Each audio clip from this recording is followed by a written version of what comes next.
Caught my brother in the room having sex with a moose. Why the fuck I get mad at a raccoon? It was a goose. Ran myself over in the car on accident. I was asleep. What's up, everybody? Welcome back to my channel.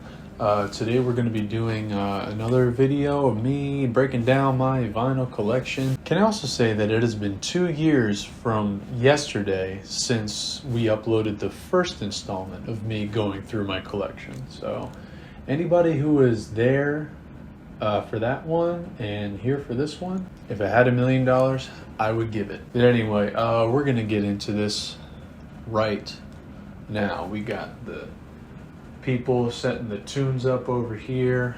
I'm gonna be showing the tunes in physical form, state, only good jokes for the rest of this video. So starting off strong with number 1, we have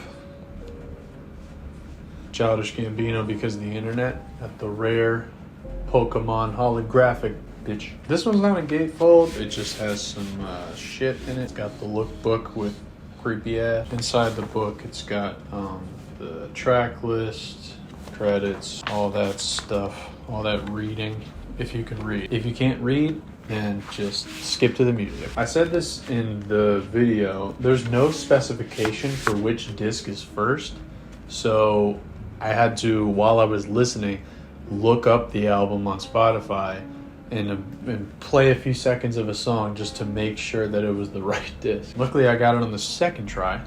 But yeah, this album's great. Everybody knows it. It's hailed as a classic of the 2010s. Dab. Did you really just dab? I don't even want to do this anymore. Like, this sucks. Like, next we're going a little bit of old school. This is a Fool for the City by Foghat. I've never actually really dove into this one yet.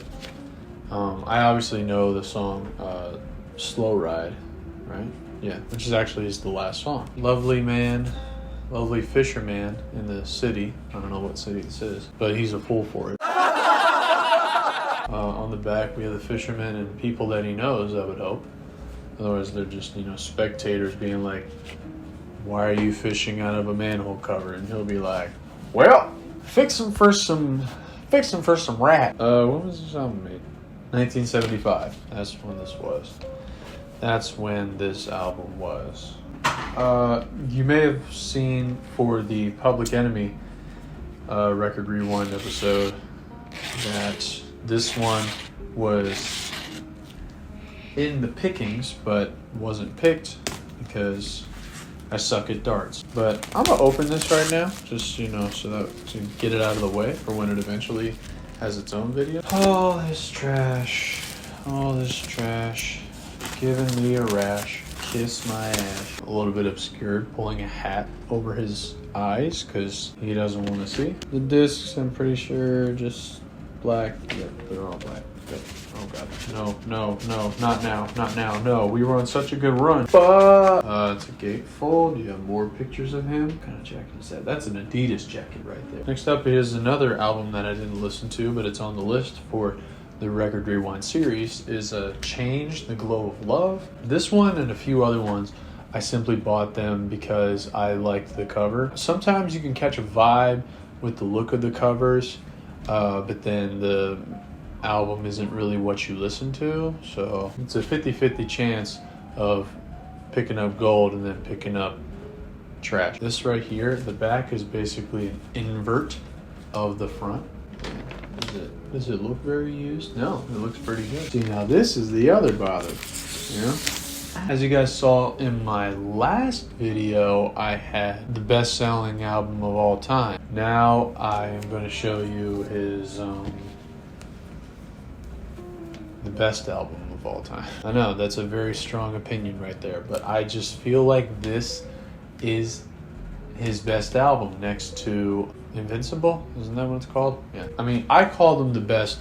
I simply just mean my favorite, because Off the Wall really was the triumphant end to the disco era of the 70s. Don't Stop Till You Get Enough, Rock With You, Working Day and Night, Girlfriend, Off the Wall. I get it, like a lot of the bigger hits were on Thriller, but I feel like this album in general is better because not all the songs on Thriller really hit like this, Take Me Out, If You Can Find Where I Live. Another album on the list of things I need to listen to is KMD Black Bastards. Very, very, very vulgar cover. It's like as you can see, it's like a cartoony kind of thing, like old Boomerang cartoon looking ass of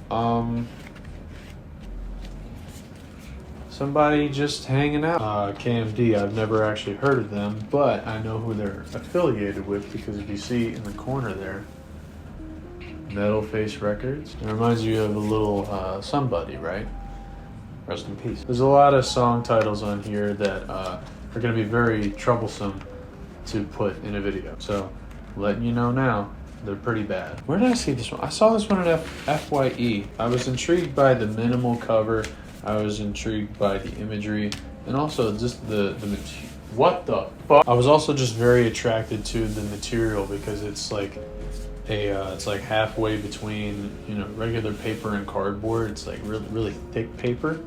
So I just appreciate that because with this thickness, it's going to age beautifully. Next we got, oh shit. Oh, I can't take the plastic wrap off because I taped it like a dumbass. Oh, Herbie Hancock's Monster. Is this an actual album? Yeah, it is an actual album. Okay. I have this and then also I think that I have two other ones. The two other ones are singles, so I didn't think that this was an album, but it actually is. Promo pressing. So wait, it says in the corner here, white label promo pressing from 1980. So I don't know, is this real? I don't know. Shit, is it it's a one of a kind. I won't be a snob. $1,500. The Prophetic Herbie Nichols Blue Note 5068 Volume 1. It's like a very abstract eyeball right here. Seeing into the void. And then you're hearing what's going on in the void. I saw this on Amazon because I was looking for a lot of like cheap jazz records that were on there. And I saw this and I listened to what song? Double Exposure. That was the song that I heard on Spotify that one time. I haven't actually listened to this album, but I do know that song. And this guy, he's quite cool. He's a piano player. Art Blakely is playing the drums. He is also another very revered jazz musician. Golden Avatar, Change of Heart. Once again, one I never heard, but it's on the list, so shut up. Whoa, it's like an alternate cover deal right here. Look at that. Dedicated to His Divine Grace, A.C.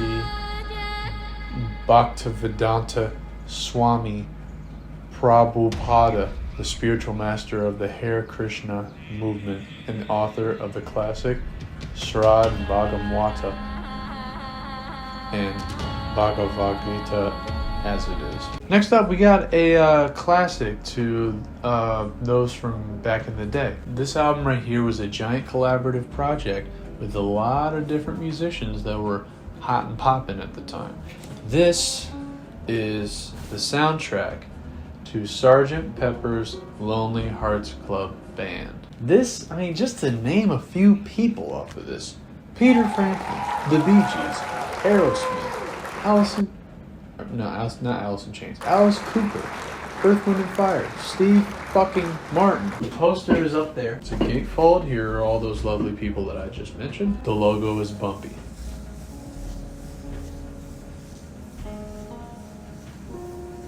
Feels good. Still never saw the movie. Listened to the album. Didn't see the movie. So, Gen Z. Haha. Haha. Before the slap. Niggas gotta take a dump, cause golly! DJ Jazzy Jeff and the Fresh Prince, aka Will Smith, aka his Rewind Time. I only picked this album out because I was with my mother and one of her friends from high school, actually dated Fresh Prince because my mom grew up in Philly. Never actually listened to this one, but if the stars align properly, maybe I could get my mom on a video and we could listen to this shit. I don't know. Would that be cool? Possibly. Hopefully she would be down for that. Get the fuck out! Coming back to the modern day, we got Run the Jewels 4. I listened to it one time, don't remember shit from it, so I put it on the list. It's the same scenario with the Vince Staples album. I listened to it once, I don't remember it. So you know what? I'm putting it back on the list because Run the Jewels is turn up shit, and I want to turn shit up. This is the last project from Run the Jewels before they disappeared, and I think they were doing their own shit now. So yeah, this is Run the Jewels for them being super badass. The records themselves, I don't know. Are they colored a certain way? They might be. Oh shit, I forgot. Oh shit, oh shit, oh shit, oh. I'm a Barbie girl. So we are now down to the final 3 albums. This one, I'm not going to take it out of there because it's really tricky to get it out of there.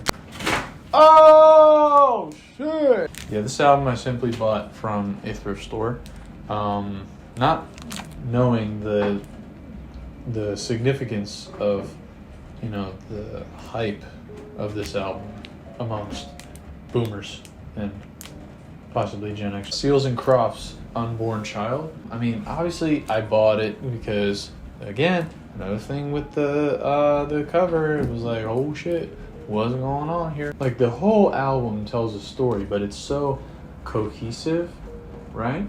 That it is one of those albums where you have to listen to it in its entirety because it feels like a movie. There's a little poem back here in 1973. Oh, and it's done by Warner Brother Records. So you know what? Makes sense. Pretty sure it was just standard Black LP. Yeah, that album is crazy. If you have never listened to that album, go listen to it. Like, stop wasting my time. I've shown before that I had, you know, Channel Live, Blonde, but this one is another thing that gets me street cred and a little bit of puss. Frank Ocean's Nostalgia Ultra. This was his first EP mixtape thing. This was his first unofficial album. Obviously you can see it down there. Limited edition. I don't know if it's a bootleg, but if it is, it's a pretty good one. Because all the songs on here sound great. Novocaine's on here. Swim Good. American Wedding. Are you ready for this color? Oh my god. Get your fucking dicks out. Like, this is... Oh! Alright, you saw before that lemonade one for Blonde. This is just some pulpy orange juice, baby. You don't want it, but it's so good for you. If you don't have it, too bad. It's mine. Never gonna get it. It shall remain mine forever, and you can't do a fucking thing about it. And then lastly, we have one of my earliest react and review episodes, Circles. Obviously, back then, I didn't have the full knowledge and full interaction with everything Mac Miller, because that video was 3 years ago. Since then, I have explored everything that has to do on Mac Miller all over the internet. I just think that he was one of the most well-rounded individuals in the hip-hop sphere. A lot of people miss him, including me. Ethan, do you miss Mac Miller? I miss him deep. Yes. Yeah. I really fucking wish he made more music. I listened to that fucking CD and cried because it's beautiful as fuck. Yes. He really should have had at least 50 more years of life. Probably fucking 100. Shit happens. Yeah. And that is all I got for y'all today. More videos to come.